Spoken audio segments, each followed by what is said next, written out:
जय राम, जय श्री राम, जय हो बागेश्वर धाम सरकार, जय हो हनुमान जी महाराज। नमस्कार मेरे प्यारे दर्शकों। आज मैं आपको एक ऐसी बाझिन औरत के ज़बरदस्त वाक़या लेकर आया हूँ जिसको सुनकर आपके रोंगटे खड़े हो जाएंगे।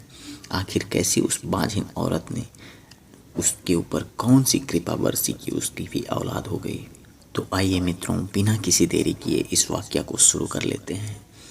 एक घर में दो भाई रहते थे और दोनों बड़ी हंसी खुशी से अपने घर परिवार में एक दूसरे से मिलजुल कर रहते थे। वहीं बड़े बेटे की शादी बड़ी ही धूमधाम से हो जाती है और सब लोग हंसी खुशी अपने अपने घर जाते हैं। शादी के बाद से घर में काफ़ी रौनक रहती है, सब लोग बड़ी बहू को मानते हैं, जानते हैं। लेकिन धीरे धीरे समय बीतता जाता है और एक समय ऐसा आता है जब साल 2 साल बीत जाते हैं और उसके छोटे भाई की भी शादी के दिन आ जाते हैं। उसकी भी शादी तय हो जाती है और उसकी भी शादी हो जाती है, लेकिन अभी तक बड़े भाई का कोई औलाद नहीं हुआ रहता है। सब लोग अब छोटी बहू पर बहुत ज़्यादा ध्यान देते हैं क्योंकि बड़ी बहू 2 साल बीत गए हैं लेकिन अभी तक उसके कोई औलाद नहीं होते हैं और घर में उसकी सासू माँ को, उसके ससुर को औलाद की बहुत ही बेसब्री से इंतज़ार रहता है। धीरे धीरे कुछ समय और बीतता है लेकिन बड़ी बहू की कोई औलाद नहीं हो पाते हैं और छोटी बहू एक औलाद पैदा करती है। सब लोग खुश रहते हैं कि चलो छोटी बहू की औलाद पैदा हो गए, घर में एक छोटा बच्चा आ गया, नन्हा मुन्ना किलकारी आ गया। बहुत लोग हंसी खुशी से उसको मानते हैं, जानते हैं। अब तो सब लोग बड़ी बहू को यही कहते हैं, बड़े बेटे को भी यही कहते हैं, बेटा जाकर कहीं चेकअप करा लो, देखो तुमसे बाद में इस लड़की की शादी हुई और इसकी औलाद हो गई। हो सकता है कोई न कोई दिक्कत परेशानी आ रही हो जिसकी वजह से तुम लोग के औलाद नहीं पैदा हो पा रहे हों। सब लोग के कहने पे और तमाम तरह के लोगों के ताने सुनने के बाद वह सोचता है कि सच में चलो डॉक्टर के पास चलते हैं और उससे एक बार दिखा लेते हैं। वह दोनों पति पत्नी डॉक्टर के पास जाते हैं लेकिन वहाँ भी इनको कोई फ़ायदा नहीं होता है। फिर क्या, एक हॉस्पिटल बदल के दूसरे हॉस्पिटल, दूसरे से तीसरे, ऐसे करके बहुत हॉस्पिटल घूमते हैं लेकिन कहीं से कोई रिस्पॉन्स ही नहीं होता है, कुछ पता ही नहीं चलता है। धीरे धीरे कुछ और समय बीतता है। अब तो शादी के 6-7 साल हो गए रहते हैं और अभी तक बड़े बेटे के कोई औलाद पैदा नहीं हुए रहते हैं। सब लोग उसे बहुत ही ताना मारते हैं, सासी मुँह सही मुँह बात तक नहीं करती हैं और तो लोग उसे मुंह देखकर कहीं सुबह सुबह निकलते भी नहीं हैं। कहते हैं ऐसी बाझिन का मुंह देखना ही पाप हो जाता है, कोई काम नहीं हो पाता है इसका यदि मुंह देख लो तो। इस तरह के तमाम ताने बाने सुनने के बाद भी वह बहू चुपचाप रहती है। घर में कोई उसे प्यार दुलार नहीं करता लेकिन उसका पति पहले जितना उसे मानता था आज भी उसे उतना ही मानता है और हमेशा उसके साथ खड़ा रहता है। जब वह चारों तरफ से थक हार जाता है, वह भगवान का बहुत बड़ा भक्त रहता है। उसे भगवान से भी अब अपनी जो इच्छा रहती है कहते कहते थक गया रहता है। भगवान से भी उसका मन उबने लगता है। तभी एक दिन वह पति पत्नी जा रहे थे कि रास्ते में उसे एक बाबा मिल जाते हैं। वह उनको प्रणाम करते हैं, वह उन्हें आशीर्वाद देते हैं और कहते हैं कि ये बताओ तुम दोनों इतना ज़्यादा उदास क्यों हो। तो वह बाबा के सामने फपक फपक के रो पड़ते हैं। वह कहते हैं कि हम लोगों ने बहुत सारे हॉस्पिटल घूम लिए, बहुत सारे डॉक्टरों से मिल लिए लेकिन किसी ने हम लोगों की समस्या को सॉल्व नहीं कर पाया। यहाँ तक कि जांच कराने पर यह भी पता चला कि मेरी पत्नी कभी माँ नहीं बन सकती। इसलिए अब हम लोगों को ज़िंदगी में कहीं से कोई उम्मीद की किरण ही नहीं नज़र आ रही है और हम लोग बहुत ही ज़्यादा परेशान हो चुके हैं। बाबा ने उन्हें ढांढस बढ़ाया और कहा, बेटा यदि तुम लोग मेरी एक बात मानो तो तुम लोग अवश्य ही एक बच्चे के बाप बन सकते हो। पति पत्नी बहुत ही उत्साह भरी नज़रों से बाबा को देखने लगे और पूछने लगे, बाबा जी बताइए ना हमें क्या करना होगा, क्या सच में हम लोगों के औलाद पैदा हो जाएंगे, क्या सच में हम माँ और ये पिता बन जाएंगे।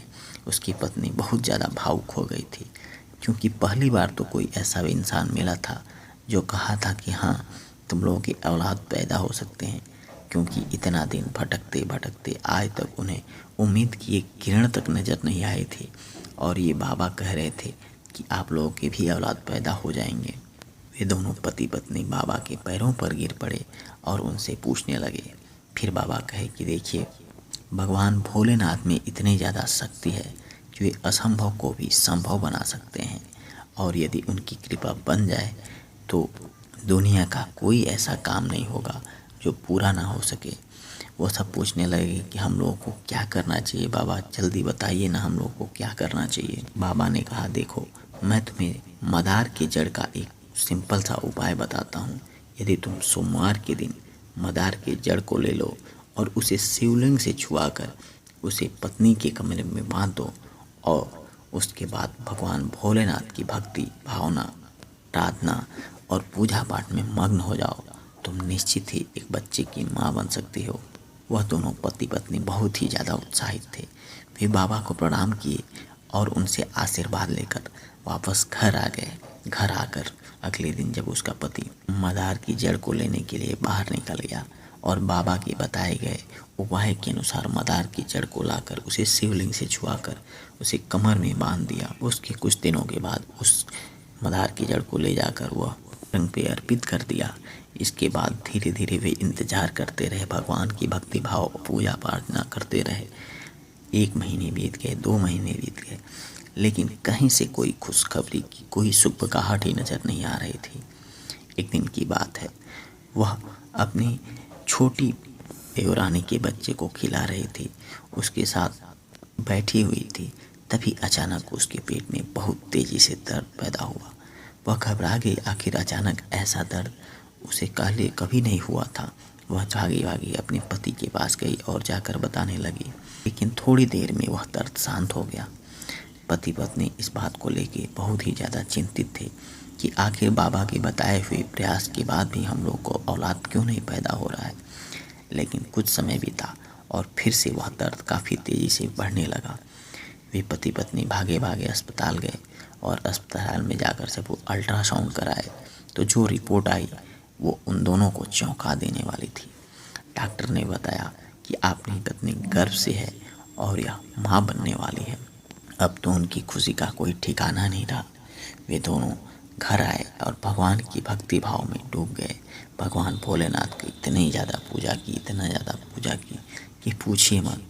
काम के बाद से जो भी समय मिलता हर समय वो भगवान की भक्ति में ही डूबे रहते थे, और भगवान की कृपा से सच में उनके घर में एक बहुत ही अच्छा औलाद पैदा हुआ। तो वह बांझिन औरत जो पिछले 12 साल से लोगों के ताने वाने सुनकर और अपने मुंह को छिपाए इधर उधर भटकती रहती थी, आज उसके चेहरे पर खुशी का ठिकाना नहीं था। उसके घर परिवार में सब लोग खुश थे, क्योंकि 12 साल बाद उस औरत ने एक नन्हे मुन्ने बालक को जन्म दिया था। इस प्रकार से मित्रों, उस औरत के ऊपर जो कलंक का दाग लगा हुआ था, बांझिन का दाग लगा हुआ था, वह दूर हो गया। और भगवान की कृपा होती है मित्रों, तो हर असंभव कार्य को वो संभव बना सकते हैं। चाहे लोग कितने भी ताने वाने मार लें, उनकी बातों को वे गलत साबित कर देते हैं। इसलिए भगवान की कृपा बनाने के लिए भगवान की भक्ति भाव करते रहिए और हमेशा गरीब लोगों की मदद करते रहिए। इसकी कहानी में बस इतना ही। फिर मिलते हैं आपको एक नई कहानी के साथ।